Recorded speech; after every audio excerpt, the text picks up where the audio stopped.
Hello everyone, welcome to Angel Smart Classes. आज हम करेंगे MCQs demand and elasticity of demand के। Question first है, the law of demand states that an increase in the price of a good. Law of demand क्या कहता है, अगर price increase होते हैं गुड के तो क्या होता है, increase the supply of that good. देखो यहाँ डिमांड की बात कर रहा है और यहाँ सप्लाई की बात कर रहा है, ये तो वैसे ही नहीं होगा। Decrease the quantity demanded for that good,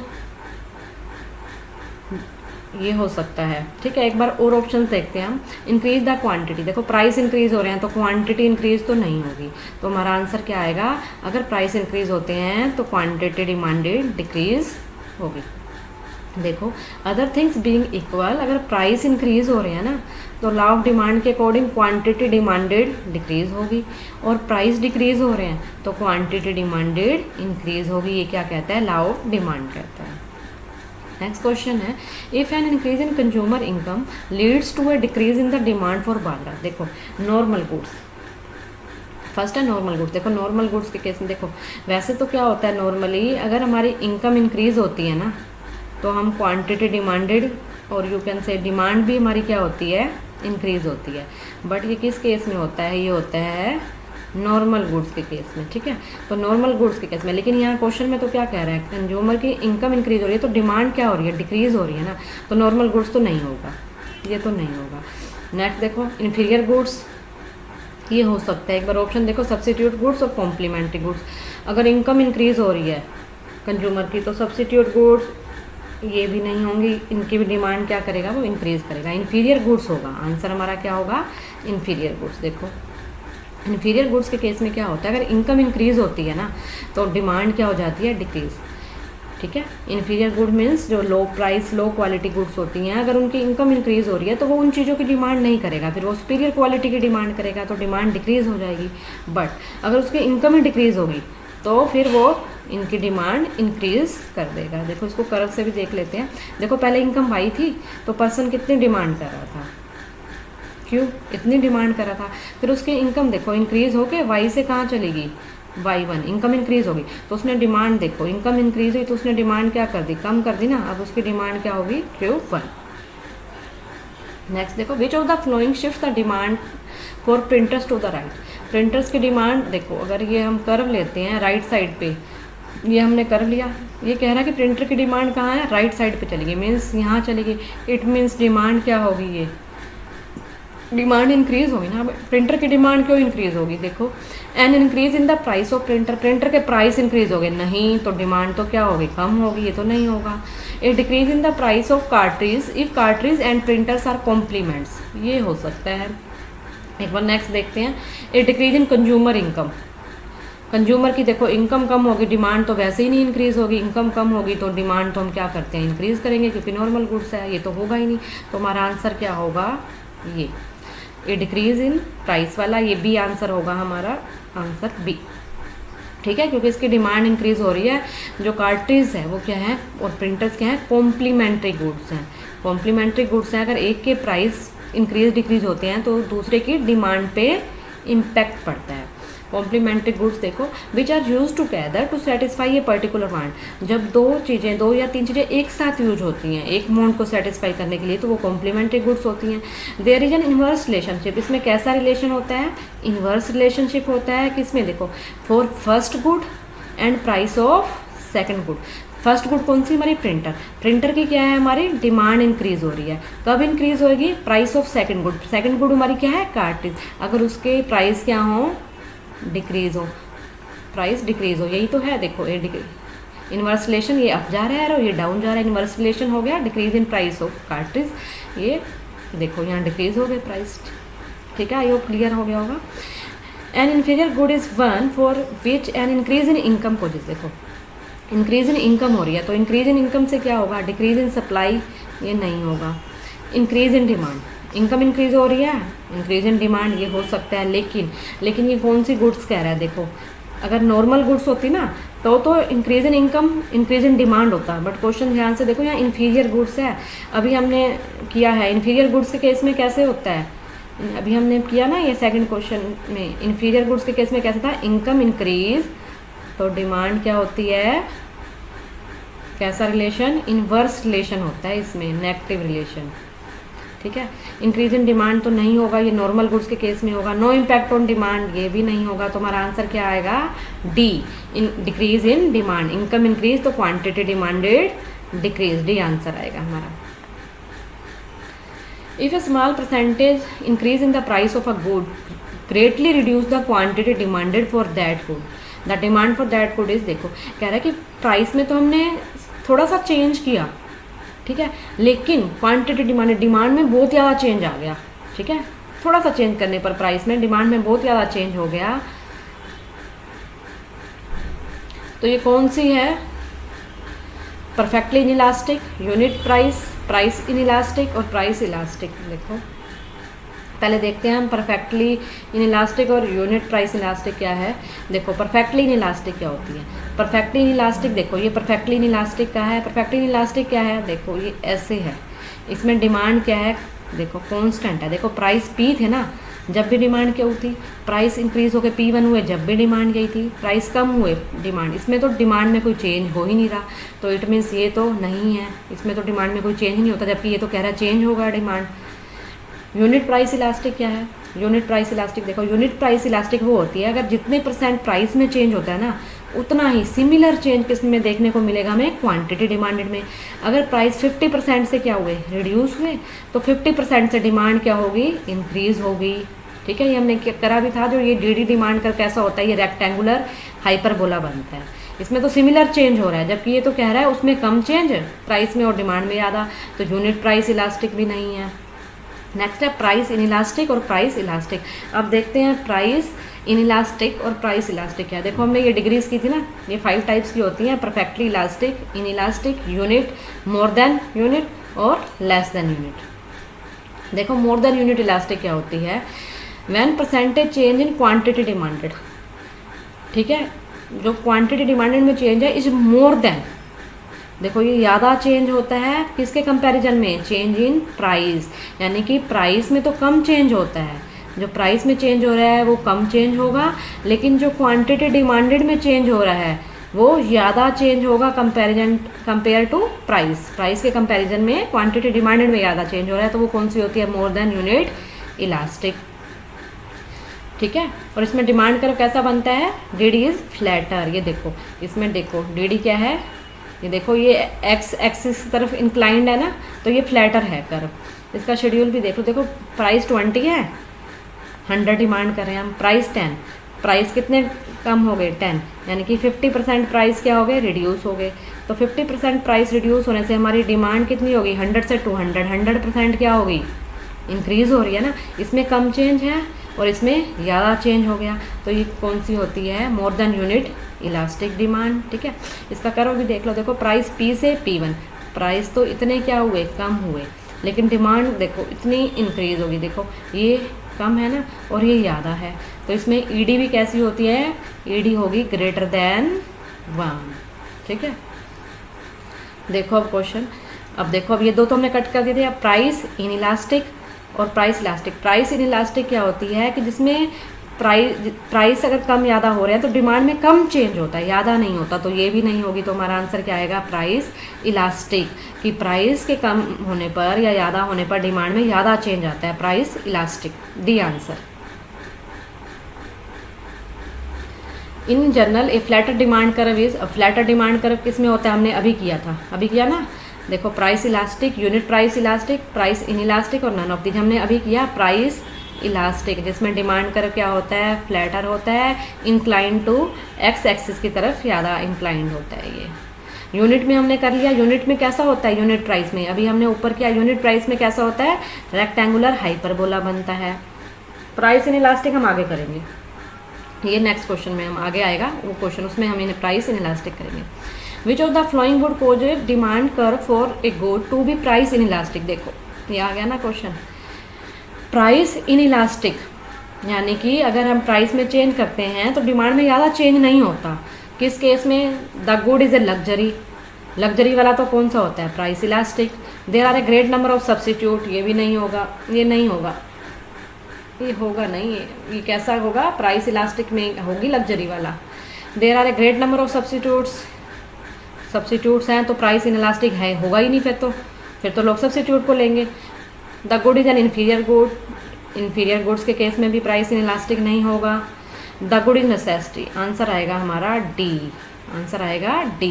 goods कौन सी है, अगर नेसेसिटी की गुड्स है। देखो इसको एक्सप्लेनेशन देखो लेस इलास्टिक डिमांड, इसको क्या कहेंगे, प्राइस इनइलास्टिक भी कहेंगे, इसे क्या कहेंगे, प्राइस इनइलास्टिक, प्राइस इनइलास्टिक। देखो when percentage change in quantity demanded is less than percentage change in price, यानी कि क्वांटिटी में इतना चेंज नहीं आता जितना प्राइस में चेंज आता है, वो है प्राइस इनइलास्टिक। देखो इसमें डिमांड करो कैसा होता है, स्टीपर होगा। एग्जांपल देखो नेसेसिटी गुड्स है, जैसे सोल्ट है, जो नेसेसरी की हमारी चीज़ें हैं, ज़रूरत की हमारी चीज़ें हैं, अगर उनके प्राइस में ज़्यादा चेंज होता है तो हम उनकी डिमांड ऐसे थोड़ा ना कि अब हम प्राइस इंक्रीज़ हो गए सोल्ट के तो हम सोल्ट खाना ही बंद कर देंगे। डिमांड में चेंज होता है, कम चेंज आता है क्वांटिटी में। देखो इसका टेबल देखो, 20 था प्राइस तो हम 100 की डिमांड कर रहे थे, प्राइस 10 हो गया, यानी कि प्राइस डिक्रीज़ हो गया। कितने परसेंट से डिक्रीज़ हुआ, 50% से। डिमांड क्या हुई, इंक्रीज़ होगी, बट कितने परसेंट से, ओनली 20% से। अब ऐसा थोड़ा ना कि सोल्ट के प्राइस अगर कम हो जाएंगे तो क्या हम सब्जी में डबल सोल्ट डालना शुरू कर देंगे, ऐसा तो नहीं है ना। ये देखो प्राइस पी थे तो हम क्यू की डिमांड कर रहे थे, अब प्राइस देखो बहुत कम हो गए प्राइस। क्वांटिटी में कितना चेंज हुआ, सिर्फ थोड़ा सा, यानी कि प्राइस में ज़्यादा चेंज होगा, क्वांटिटी में कम चेंज होगा, वो भी प्राइस इनइलास्टिक या लेस इलास्टिक। नेक्स्ट क्वेश्चन है, demand for a commodity refers to. Demand क्या होती है, desire of for the commodity, need, quantity demanded of that commodity, quantity of commodity demanded at a certain price during any particular of time. देखो desire तो होती है demand में, लेकिन हमें उससे बेटर ऑप्शन मिल रहा है तो डिज़ायर भी नहीं होगी, नीड भी नहीं होगी, क्वांटिटी डिमांडेड ये सब होता है, लेकिन ये सब इसी में ही आ गया ना। Demand is a quantity of commodity that a consumer is willing and able to buy, जो वो डिज़ायर, विलिंग मीन्स ये देखो यहाँ डिज़ायर भी आ गई, एबल टू बाय मीन्स उसकी परचेजिंग पावर, उसके पास पैसा भी होना चाहिए, मनी होनी चाहिए उसके पास, एट ईच पॉसिबल प्राइस। देखो यहाँ प्राइस की भी बात हो रही है और टाइम की भी बात हो रही है, तो डिमांड आंसर आएगा हमारा डी। डिमांड जो होती है ये हमने पार्ट 1 में किया था, जिसने नहीं देखा पार्ट 1 देख लेना। डिमांड का इसमें क्या होगा, विलिंगनेस, डिज़ायर भी होगी, एबल टू बाय भी होता है, प्राइस भी लेंगे और हम टाइम भी लेंगे, इन सब से मिलकर डिमांड बनती है। नेक्स्ट क्वेश्चन है, द वैल्यू ऑफ इलास्टिसिटी और डिमांड रेंजेस फ्रॉम।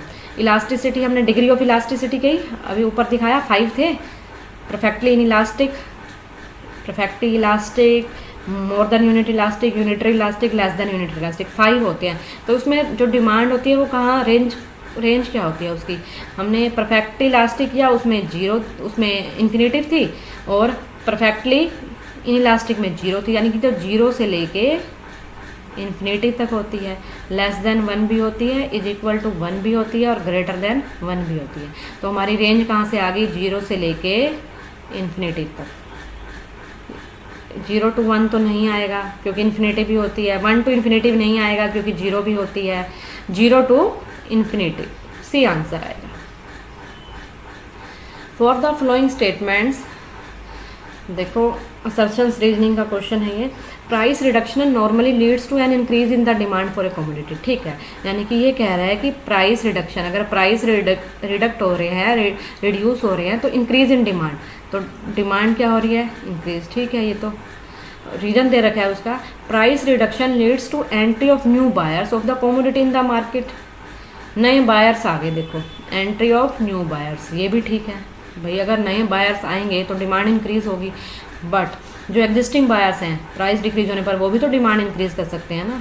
देखो हैं तो दोनों ठीक, A is correct, R is not correct, R is नहीं, ये तो नहीं होगा, करेक्ट है, ए इज नॉट करेक्ट नहीं, ए भी करेक्ट है, तो दोनों ही correct, both A and R R correct, ये हो सकता है। R offers full explanation of A, एक बार डी पढ़ते हैं, both A and R R correct but R does not offer full explanation, ये भी नहीं होगा, देखो डी आंसर आएगा। देखो प्राइस डिक्रीज है, डिमांड तो इंक्रीज हो रही है, ये बात ठीक है, क्यों, और वो कह रहा है कि न्यू बायर आ रहे हैं, न्यू बायर आए इसलिए इंक्रीज हो रही है, ये भी ठीक है, लेकिन जो एग्जिस्टिंग बायर्स हैं वो भी तो प्राइस डिक्रीज होने पर अपनी डिमांड इंक्रीज कर सकते हैं ना, तो हैं तो दोनों ठीक, but does not offer full explanation नहीं है। नेक्स्ट देखो, if the price elasticity of a demand for a good is 0.49, देखो प्राइस इलास्टिसिटी क्या है, डिमांड 0.49 है। The demand for the good can be unitary elastic, relatively elastic और less elastic. देखो unitary elastic में किसके इक्वल होती है, ईडी। यूनिटरी में तो 1 के इक्वल होती है, ये तो 0.49 है, तो ये तो वैसे ही नहीं होगा। रिलेटिवली इलास्टिक, रिलेटिवली इलास्टिक में कैसे होएगी, ग्रेटर देन 1 होगी ना। Relatively elastic means more than unit elastic, तो ग्रेटर देन 1, तो ये भी नहीं है क्योंकि 0.49 है। तो ये हमारा क्या आएगा, लेस इलास्टिक। लेस इलास्टिक में क्या होती है, लेस देन 1, एंड 0.49 जो है हमारा क्या है, लेस देन 1 है। तो our answer is C. Answer क्या होगा हमारा, सी। All but one of the following are assumed to remain the same while drawing an individual's demand curve for a commodity. Which one is देखो कह रहा है कि all but one of the following are assumed to remain same, कि हम remain the same, सारे same रहते हैं सिर्फ एक को छोड़कर। जब हम डिमांड की बात करें, इंडिविजुअल डिमांड की, एक को छोड़कर सारे सेम रहते हैं, जिसको हम कॉन्स्टेंट मानते हैं। किसको कॉन्स्टेंट मान के चलते हैं हम, the preference of the individual, his monetary income, the price of the good under consideration, price of related good. देखो जब हम लॉ ऑफ डिमांड करते हैं ना, तो हम कहते हैं ना, other things being equal, price increase demand increase, price increase demand decrease, and price decrease demand increase. ये हम एज्यूम करके चलते हैं। अदर थिंग्स इक्वल, वो अदर थिंग्स कौन सी हैं, ये पूछ रहा है, वो अदर थिंग्स कौन सी हैं। प्रेफरेंस ऑफ द गुड, ये भी ठीक है हमारा। मोनेटरी इनकम भी ठीक है हमारा। प्राइस ऑफ अदर गुड्स, इनको तो सबको हम क्या मानते हैं, इनको सबको हम ये मानते हैं ना कि ये वो है, रिमेन सेम है। तो अब किसको हम वो कंसिडर करते हैं, हम करते हैं प्राइस को। तो हमारा ये आंसर भी नहीं होगा, ये भी नहीं होगा, ये भी नहीं होगा, इनको तो हम करते हैं ना। तो हमारा आंसर क्या होगा, ये होगा हमारा आंसर। आंसर होगा हमारा C. Market demand is aggregation of individual demand. Market demand is aggregation of, देखो अब हमने ये इंडिविजुअल की डिमांड बनाई, इन सबको, ये देखो ये एक इंडिविजुअल है, ये मार्केट में इंडिविजुअल है। देखो ये इंडिविजुअल ए है, ये इंडिविजुअल बी है, ये इंडिविजुअल सी है। इन सब की डिमांड को देखो, अगर इसकी डिमांड है 4 यूनिट्स की, इसकी 8 यूनिट्स की, इसकी 10 यूनिट्स की, तो हम मार्केट डिमांड कैसे बनाएंगे, इन सबको ऐड करके। 4 + 8 12 + 10 22, ये डिमांड होगी। तो इन सबको हमने क्या किया, हॉरिजॉन्टल जो होती है ना ये मार्केट डिमांड, जो ये मार्केट की डिमांड बन गई, ठीक है। हमने क्या किया, इंडिविजुअली डिमांड को एग्रीगेट करा हॉरिजॉन्टली, और हमारी क्या बन जाएगी, मार्केट डिमांड। तो ये कैसा है, वर्टिकल नहीं है, ये कैसा है, हॉरिजॉन्टली समेशन है। The demand curve has negative slope showing inverse relationship between price and the quantity demanded. देखो डिमांड जो कर्व है नेगेटिव स्लोप होता है। देखो ये अप से डाउन जा रहा है ना, ये कैसा स्लोप है, इसका नेगेटिव स्लोप है, ठीक है। Between price and quantity demanded में इनवर्स रिलेशन बता रहा है ना ये अगर देखो, अगर हमने ये लिया, ठीक, अगर हमने प्राइस डिक्रीज़ किए तो देखो डिमांड इंक्रीज़ होगी ना, प्राइस हमने डिक्रीज़ किए तो डिमांड इंक्रीज़ होगी। तो इसने कैसा रिलेशन बताया, नेगेटिव, एक चीज़ कम हुई एक चीज़ बढ़ी, तो नेगेटिव रिलेशन हो गया। ये तो सही कह रहा है। This apply only to given goods, ये किस पे अप्लाई होता है, गिवन गुड्स पे नहीं, ये किस पे अप्लाई होगा, नॉर्मल गुड्स पे। नॉर्मल गुड्स के केस में ऐसा होता है कि प्राइस इंक्रीज डिमांड डिक्रीज, लेकिन गिवन गुड्स के केस में कैसा होता है, गिवन गुड्स के केस में अगर प्राइस इंक्रीज हो रहे हैं ना, गिवन गुड्स के केस में अगर प्राइस क्या होते हैं, इंक्रीज होते हैं ना, तो हम उनकी डिमांड भी क्या करते हैं, इंक्रीज कर देते हैं।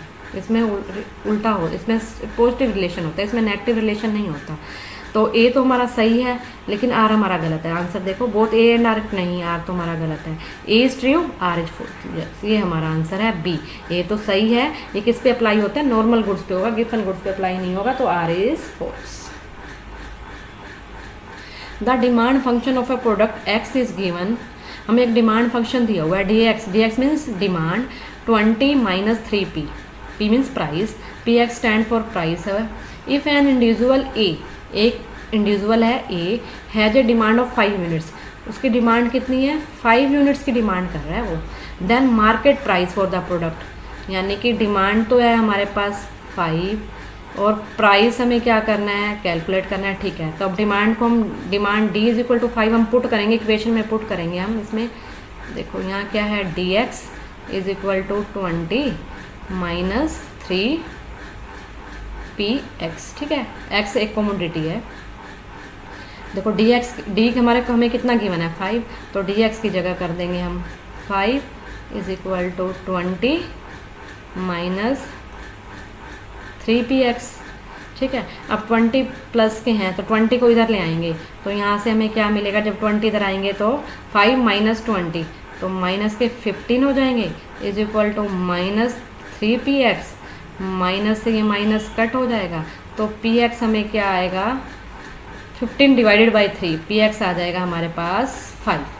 ठीक है, 15 डिवाइडेड बाई 3, px क्या आया हमारे पास 5 आंसर आ जाएगा।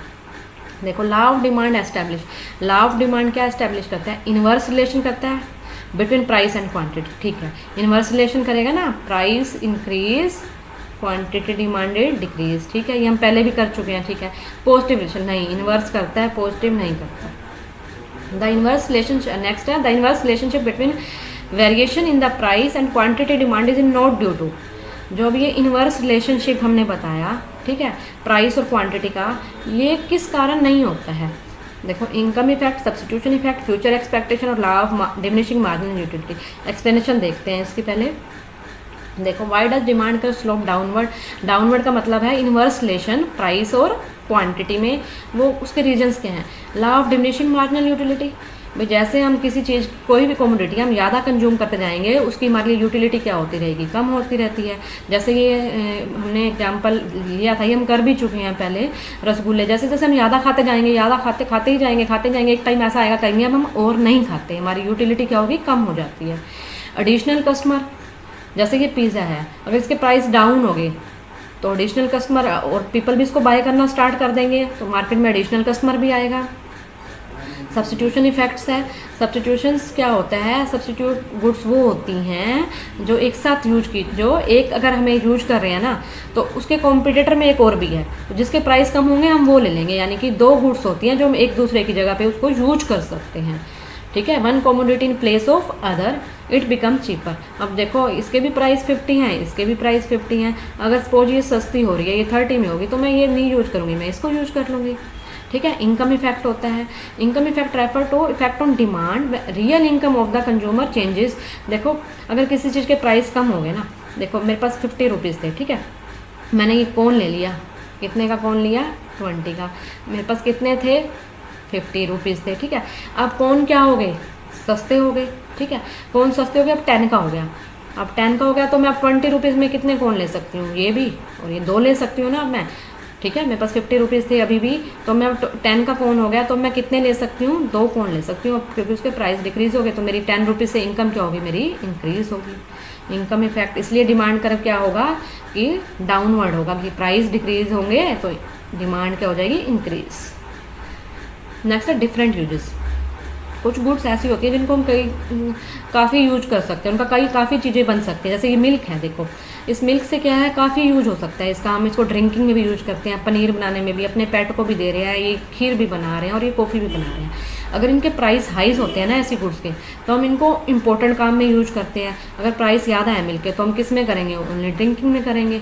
ठीक है, अगर इसके प्राइस रिड्यूस हो गए तो हम पनीर भी बनाएंगे, पेट को भी देंगे, कॉफ़ी भी, खीर भी, चाय भी, सब, तो उसका हम यूज़ बढ़ा देते हैं। इसीलिए क्या होती है, प्राइस डिक्रीज डिमांड इंक्रीज। ठीक है, ये हमने कर लिया। अब हम क्वेश्चन देखते हैं। हमारा क्वेश्चन क्या था, इन्वर्स रिलेशनशिप होता है किस कारण, देखो इनकम इफेक्ट के कारण तो होता है, सब्स्टिट्यूशन इफेक्ट के कारण भी नेगेटिव रिलेशन आएगा। फ्यूचर एक्सपेक्टेशन हमने पढ़ा, ये नहीं पढ़ा ना, ठीक है ना, फ्यूचर एक्सपेक्टेशन हमने नहीं पढ़ा, तो हमारा आंसर क्या आएगा, ये हमारा आंसर हो जाएगा फिर। ठीक है, ये इसके कारण तो होता है ना, इनकम इफेक्ट के कारण, सब्स्टिट्यूशन और law of diminishing marginal utility, रसगुल्ले का एग्जाम्पल किया था हमने, तो हमारा आंसर क्या आएगा, सी, आंसर विल बी सी।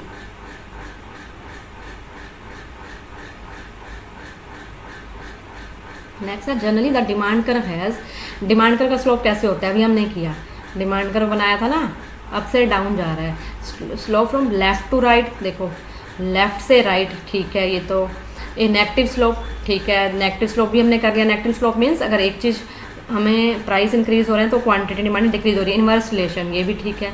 तो हमारा आंसर क्या आएगा, both A and B. There are no exceptions to law of demand in the case of, law of demand का किसके में एक्सेप्शंस नहीं है। देखो गिफन गुड्स पे लॉ ऑफ डिमांड अप्लाई होता है, normal goods articles of conspicuous consumptions है, कॉन्स्पिशियस वेबलन गुड्स भी कह सकते हैं। कॉन्स्पिशियस कंजम्पशन मीन्स इसको वेबलन गुड्स भी कह सकते हैं हम, ठीक है। इग्नोरेंस ऑफ बायर्स, देखो इसके हम पहले एक्सप्लेनेशन देखते हैं। देखो exceptions to law of demand क्या होते हैं। Veblen goods also known as article of distinctions और स्टेटस सिंबल गुड्स, जो क्या होती हैं जैसे डायमंड्स हैं, ये जो वो होती है ना कॉस्टली गुड्स होती हैं, वो होती हैं वेबलन गुड्स, ठीक है। अगर इनकी डिमांड याद होती है ना, पीपल इनको जब भी बाय करते हैं क्योंकि वो अपना स्टेटस शो करना चाहते हैं इससे।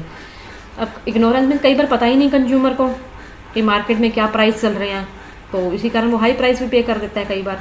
फैशन, अगर कोई चीज़ ट्रेंड में है, फैशन में है, तो भाई लोग फैशन को फॉलो करते हैं तो वो हाई प्राइस भी देते हैं। नेसेसिटी ऑफ लाइफ, अगर कोई चीज़ ज़रूरत की है जैसे राइस है, सोल्ट है, ये तो हमें मेडिसन हमें चाहिए ही चाहिए, ये तो डिमांड इनकी प्राइस हाई भी हो रहे हैं। जब भी हम इनकी डिमांड करेंगे, अगर हमें इमरजेंसी है मेडिसन की, तो हम लेंगे इनको हाई प्राइस पे भी लेंगे। गिफन गुड्स जो स्पेशल और इन्फीरियर गुड्स होती हैं, जैसे ही इनके क्या होते हैं, इनकी डिमांड जब भी बढ़ेगी जब इनके प्राइस बढ़ते हैं। अगर इनके प्राइस कम है तो इनकी डिमांड भी कम हो जाती है, ठीक है। प्राइस कम तो इनकी डिमांड भी कम हो जाती है। कॉमोडिटिव स्पेशल, अगर किसी पर्सन को किसी ब्रांड की हैबिट होगी ना, तो उसको वो बाय करेगा ही करेगा। अगर कोई पर्टिकुलर, अगर किसी को सिगरेट की हैबिट है तो वो सिगरेट पिएगा, उस ब्रांड की पिएगा, जो उसके प्राइस हाई भी क्यों ना हो, ठीक है। अब क्वेश्चन देखते हैं हम क्या था। There are no exception to law of, देखो गिफन गुड्स पे तो एक्सेप्शन अप्लाई नहीं होता, ये अप्लाई लॉ ऑफ डिमांड नहीं होगा। अच्छा, आर्टिकल ऑफ कॉन्स्पिशियस कंजम्पशंस इस पे भी नहीं होगा, वेबलेंट गुड्स पे भी नहीं होता है। इग्नोरेंस ऑफ द बायर, जब बायर को पता ही नहीं मार्केट में क्या प्राइस चल रहा है तो वो पे करता है, तो हमारा आंसर क्या होगा, नॉर्मल गुड्स। नॉर्मल गुड्स होता है जिसपे लॉ ऑफ डिमांड अप्लाई होता है, ये एक्सेप्शंस नहीं है। गिफन गुड्स एक्सेप्शंस हैं, ए सी और डी ये सारे क्या हैं, लॉ ऑफ डिमांड के एक्सेप्शंस हैं। जो नॉर्मल गुड्स है ये एक्सेप्शंस नहीं है, इस पे अप्लाई होता है, तो आंसर हो गया हमारा बी। नेक्स्ट क्वेश्चन है the demand function of a product X is given. देखो एक डिमांड फंक्शन दिया हुआ है, D X is equal to 12 minus 2px, where P X stand for price, P means price है, ठीक है। The demand at a price of 4, अच्छा हमें पी क्या है, हमें गिवन है, ठीक है। हमने निकालनी क्या है, अब डी निकालना है हमने, ठीक है। ठीक है, अब प्राइस 4 है, इसको हम पुट कर देंगे इक्वेशन में। देखो डी एक्स हमें गिवन है, ये डी एक्स हमें गिवन है, क्या है ये 12 माइनस 2px, ठीक है, डी एक्स। अब डी तो हमें कैलकुलेट करना है, अब ये 12 माइनस 2, अब हमें पी गिवन है, पी कितना है 4 मल्टीप्लाइड बाई 4, तो ये हो जाएगा 12 माइनस 8, तो हमारे पास डी एक्स आ जाएगा 4, ये हमारा आंसर होगा, ठीक है। मैंने स्पीडली इसलिए करवा दिया क्योंकि हम ये सारा ऑलरेडी कर चुके हैं, ठीक है। आई होप आपको समझ में आया होगा। अगर कोई भी आपकी क्वेरी है तो आप कमेंट बॉक्स में पूछ सकते हैं। Thank you guys.